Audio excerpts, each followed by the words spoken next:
record a message for you to help you get settled in on your first night.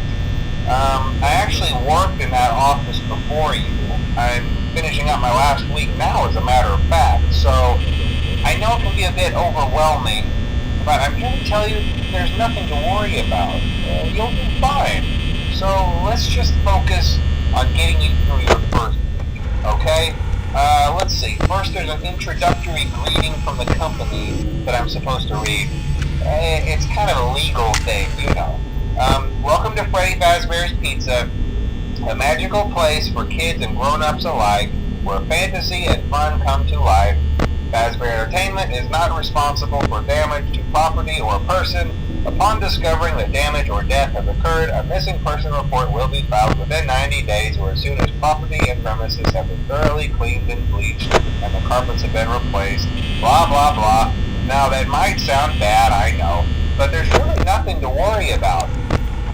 The animatronic characters here do get a bit quirky at night, but do I blame them? No. If I were forced to sing those same stupid songs for 20 years and I never got a bath, I'd probably be a bit irritable at night too. So remember, these characters hold a special place in the hearts of children and we need to show them a little respect, right? Okay. So just be aware, the characters do tend to wander a bit. They're left in some kind of free roaming mode at night.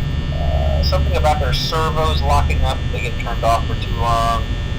They used to be allowed to walk around during the day too, but then there was the bite of 87.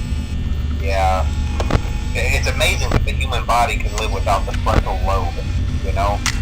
Now, concerning your safety, the only real risk to you as a night watchman here, if any, is the fact that these characters, if they happen to see you after hours, probably won't recognize you as a person.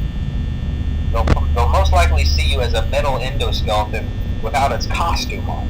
Now, since that's against the rules here at Freddy Fazbear's Pizza, they'll probably try to forcefully stuff you inside a Freddy Fazbear suit. Now, that wouldn't be so bad if the suits themselves weren't filled with cross beams, wires, and animatronic devices, especially around the facial area. So you can imagine how having your head forcefully pressed inside one of those could cause a bit of discomfort and death. The only parts of you that would likely see the light of day again would be your eyeballs and teeth when they pop out the front of the mask. Yeah, they don't tell you these things when you sign up. But hey, first station of the breeze. I'll chat with you tomorrow. Check those cameras and remember to close the doors only if absolutely necessary. Gotta conserve power. Alright, good night.